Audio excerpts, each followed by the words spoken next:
We're going to talk about clutter and ADHD.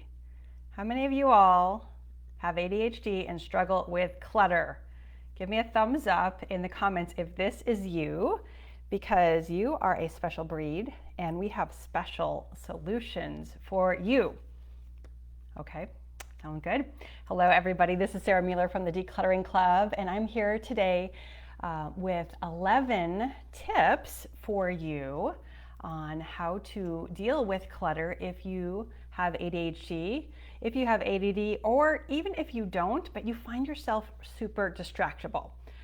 These tips will work for you in any of these situations, okay? And I have 11, count them, 11 different tips for you. I'm gonna keep this short and sweet because I know you probably have other things that are pulling at your attention, okay? So before I dive into these tips here, I wanna let you know that if you do have ADHD, whether you're diagnosed or whether you're just super distractible, ADHD and clutter go hand in hand. They really do, okay? And so there's a lot of research to prove this. Oh, by the way, not a psychologist, not a psychiatrist here. I am not a medical professional. I am a coach. Okay, so I just want to put that out there. That's the caveat. But I have worked with tons of people who have ADHD. So this is why I'm coming from this place for you. I want to let you know that's where I'm coming from.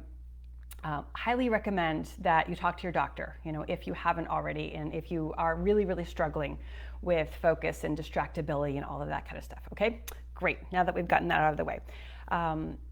If you are finding yourself highly distracted, I want to let you know that clutter is a natural result, right? It makes perfect sense. It makes 100% sense that if you are struggling with, with those kinds of challenges, that you're probably going to have some level of mess and some level of stuff to deal with, okay? It doesn't mean there's anything wrong with you. It doesn't mean that you're a terrible person if you are struggling with the volume of stuff. I know that so many people that do have ADHD, they are also extremely creative. And they have lots of interests, right? They're not like super buttoned down, and they're like, this is the one thing I'm into and that's it. That's not how it works, right? They have lots of interests. They have lots of ideas going on in their heads. And so doesn't it make sense that they would have a lot of things in their home as a result? Makes a lot of sense. It really does. Also, if you find yourself being very distracted, then you probably are going to have a lot of things left undone, or like in various states of undoneness. Of course you are, okay? Because you're going from one thing to another. And sometimes that's like a superpower, right? Because you can have multiple things going on at once. But it can kind of come back to haunt you later if you never finish those things up, okay? So none of these things are necessarily bad. I just want to kind of explain to you that this is a thing, and that, again, if you do struggle with this, that you may have more clutter than someone who doesn't, or maybe not, okay? But it makes a lot of sense. Now, the flip side. The flip side is that when you do have a lot of things in your home, it will actually cause you to be more distractible, to be less focused, right? Just imagine, I've heard that there are studies done on kids, and they put a little 3-4-year-old kid in a room with 100 toys, right? And the kid is like, wow, where do I go? I go here, I go there, and they're constantly like jumping around from one thing to the next. That makes a lot of sense, right? There's a lot of things to do. There's a lot, they're constantly being pulled. And however, if you put the same child into a room with fewer toys, well, it makes sense, right? If there's only 3 things in there to play with, 3 or 4 things, they're probably going to play with each of those things for a much longer time. This makes perfect sense, right? And what that means is that the clutter around you is going to increase your level of distractibility. It's going to make it harder to focus because you're going to be like, ooh, over there and over there and over there. It makes perfect sense.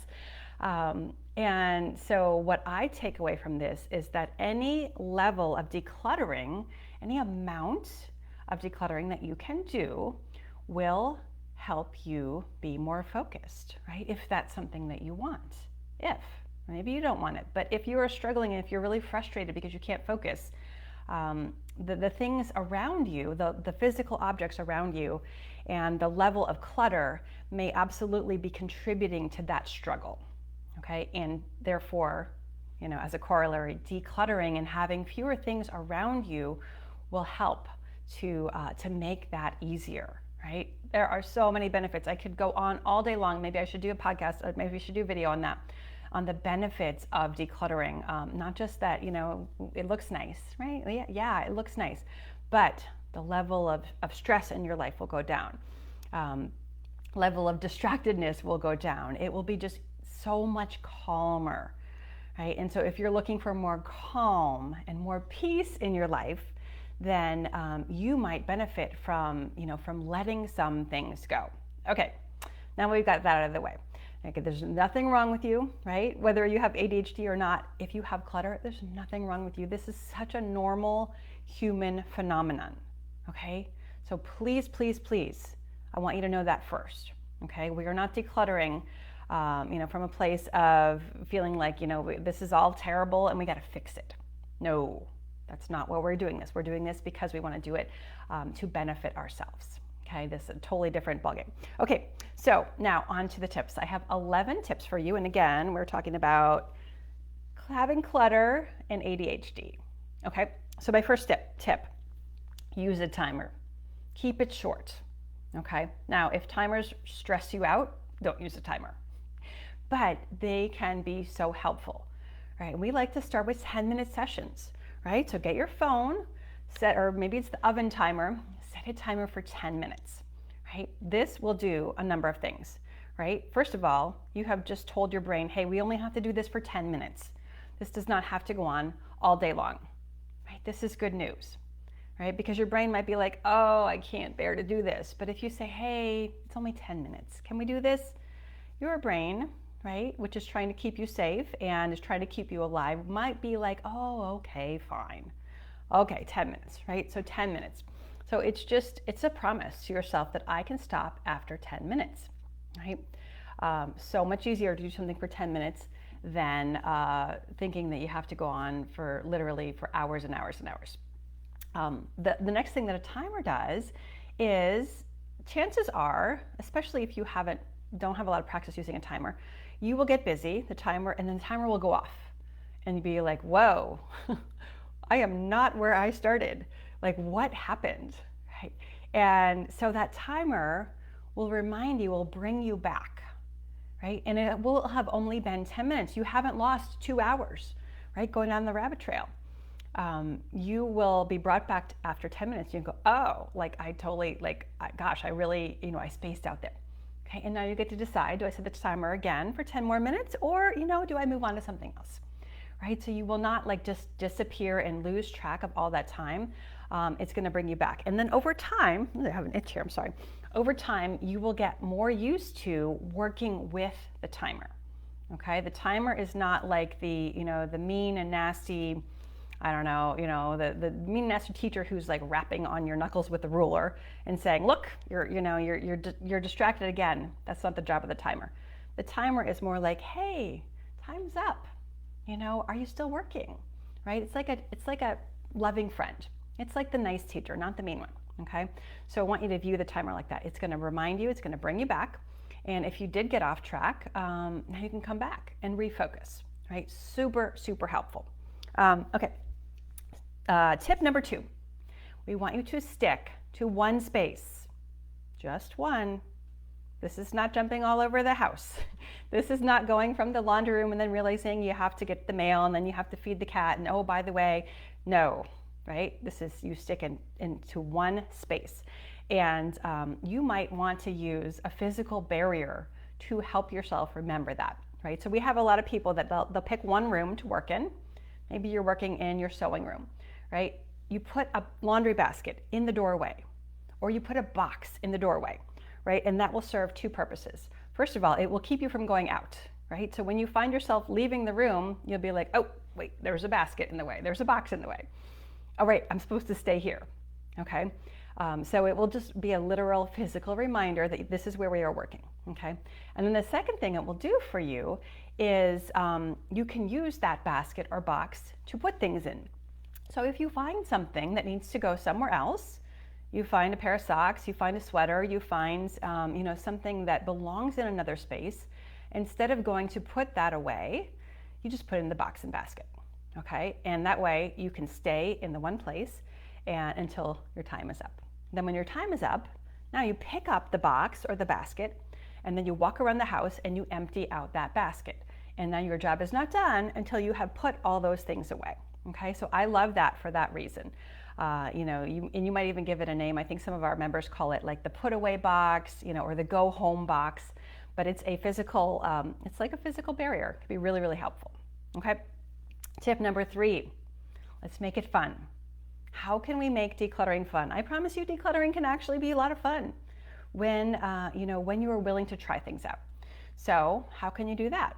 Maybe you use some music. Maybe you put on your favorite song. I don't know about you, when I put on some upbeat music, like there's no way that I can stay, in a bad mood, right? I'm just automatically energized, right? It will change your state.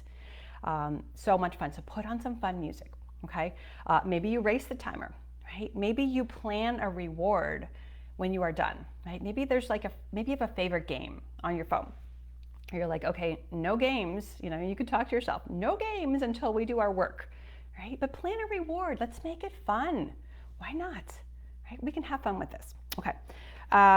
Number 4, tip number 4, keep track, right? If you like to keep track of things, this can be super motivating. So what can you keep track of? You can keep track of all kinds of things, and you all can get creative with this. You can keep track of, how many items leave your house, right? And you can go down to the smallest thing. You could count them all, right? Count them, keep track of them. You can keep track of how many bags you get rid of, right? Maybe you have a certain size bag, and you keep track on a checklist somewhere. How many bags are you letting go of? Keep track for the whole month. Keep track for the whole year if you want. Okay, maybe you keep track of boxes. Maybe you keep track of, items of clothing. Maybe you keep track of the minutes that you decluttered, right? Maybe you do 10 minutes at a time, and then every time you do 10 minutes, you just go and make another check mark on your list. But keeping track and seeing those items add up is super motivating. So much fun, okay? And you can make it a game, and then maybe you combine that with a reward. And so then every so often, when you reach the next level, the next milestone, then you get a reward. That could be fun, right? Okay. Tip number 5, you want to use a buddy.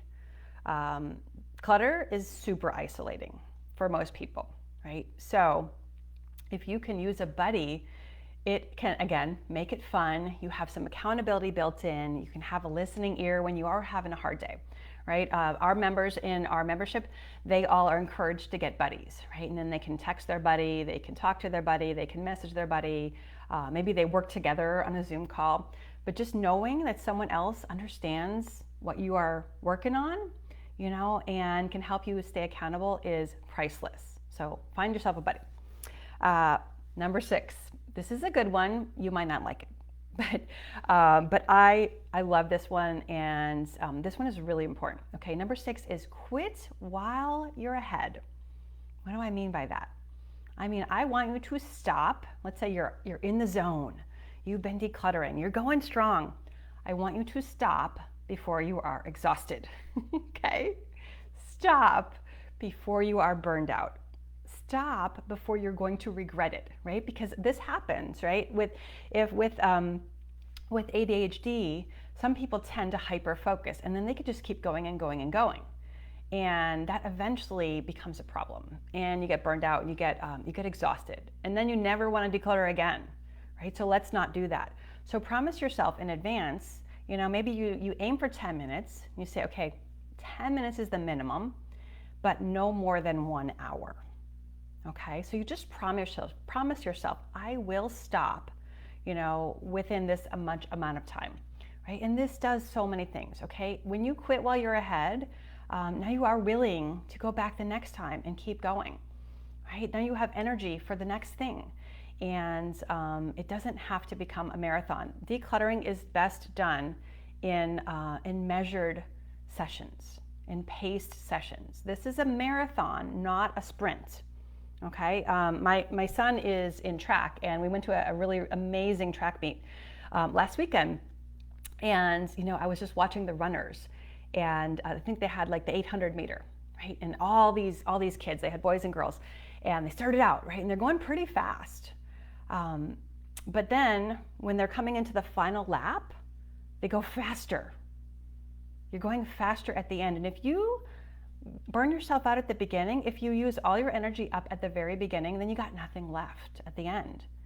And you may feel like, well, I don't want to slow down, right? If I slow down, I'm not going to get to the end. That's actually not true. It's when you don't slow down is when you don't make it to the finish line, right? And you will have a better overall time, right? The kids who pace themselves at the beginning, they finish the race in a shorter total duration than the ones who just go all out at the beginning and then they got to walk the rest of the way. Not that anyone was walking, but you know what I mean, right? You got to pace yourself, right? Now, we don't want to do this. This does not sound fun.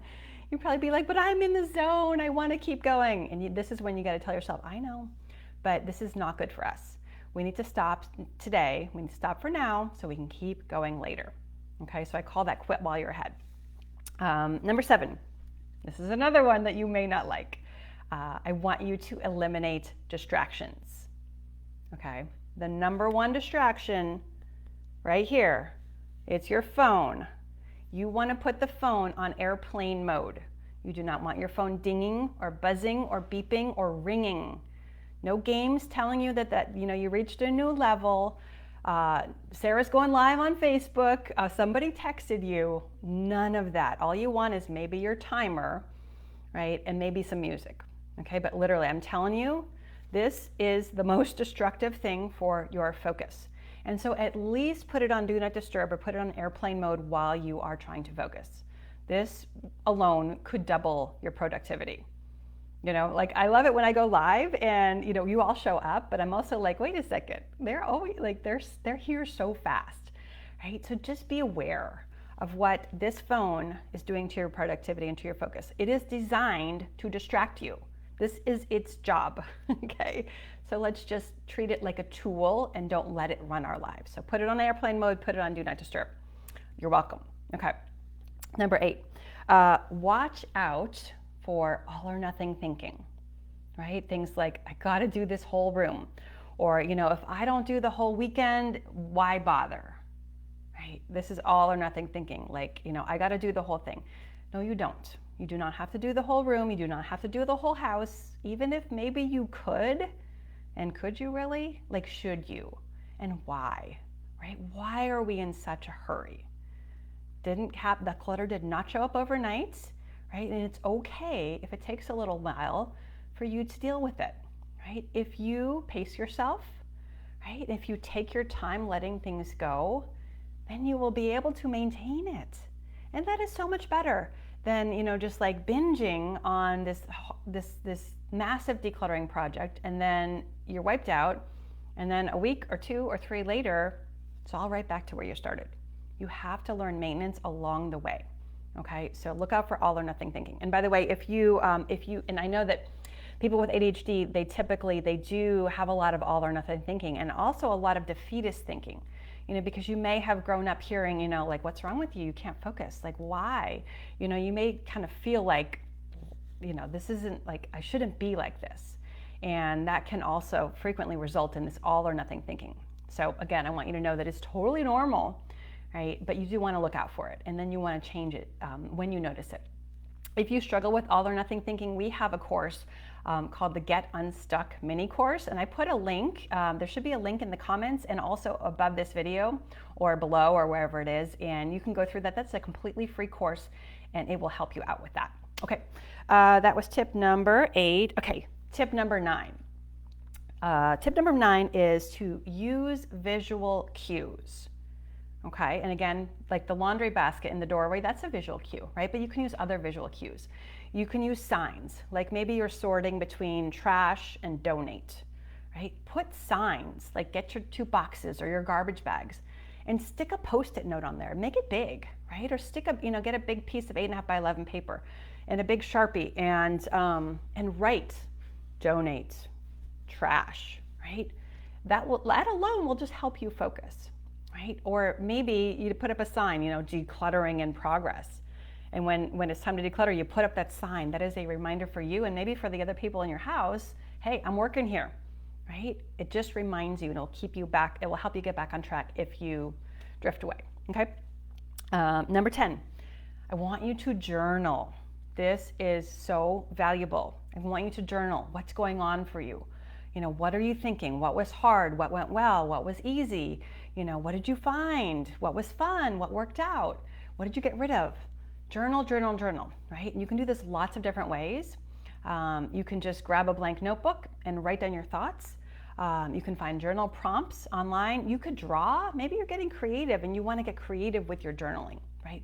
But whatever you can do to get the thoughts out of your head and onto a piece of paper, super helpful, or digitally if you prefer. Your brain is going to tell you all kinds of crazy stuff. It really will. And it all sounds pretty reasonable when we're thinking it in our heads. We're like, yes, this is the truth. This is a nightmare, right? But when you get it out of your head and onto a piece of paper, now you can look at it and you can realize, oh, these are just thoughts, right? Your brain will tell you all kinds of stuff, but it doesn't mean it's true. And it doesn't mean you have to believe it. And so you want to get it out of your head, right? It's a little bit like cleaning your house, right? You got to clean your house regularly. You got to do the dishes every day, or almost every day. You got to brush your teeth. Same thing with your thoughts, right? If you never clean out the thoughts in your head, then they're going to kind of pile up and it's going to be kind of yucky in there. So we want to journal. We want to get those thoughts out of our heads so that we can see what's going on. We can clean them up, right? Your brain needs regular cleaning just like the rest of you. Okay, and my last tip is to use labels, right? So if you do find that you have a lot of things, maybe you have a lot of interests, and you like to jump around between them, do yourself a favor and put labels on things, right? And keep your things, keep your scrapping booking materials separate from your card making materials, and stick a label on that baby, right? It doesn't have to be fancy, but when you come back later, and you look, you're like, what is this again? I don't know. I'm not sure. You put a label on it and you're like, oh, that's what this is, right? Or you can do this with paper piles. And say you've got a big old pile of papers and you've been sorting through it and you've categorized. Well, stick a label, grab a paper clip or a binder clip or something like that and stick a Post-it on that. And this is things to file. And this is things over here to, phone calls to make. And this is over here, this is bills to pay or something like that. Do yourself a favor and use some labels so that you know what you were thinking. I don't know about you, but I frequently, I'll have a great idea and everything will make perfect sense to me in the moment. But if I come back a month later or even let's say a year later, I'll think, what was going on here? What do these papers have to do with each other? I have no idea. Whereas if I put a label on it, it's like a reminder, right? Now I can remember later on, this is what I was thinking and this is why I put these things together. And then it makes perfect sense. And I'm like, oh, that was a great idea, right? But if you don't label it, then you have no idea what it is. And do not think that you're going to remember. Unless you have an amazing memory, you're not going to remember, right? So do yourself a favor and put labels on it. Okay, so those are my 11 tips for dealing with clutter and ADHD. I would love to know which one is your favorite. Let me know. If you haven't done the Get Unstuck mini course yet, you want to make sure you go through that as well. That will be a huge help in getting moving on your clutter or getting unstuck if you're beginning it or if you're starting again, and we'd love to have you do that. All right, that's what I have for you today, everyone. Thank you so much for being here, and I'll see you next week. Take care.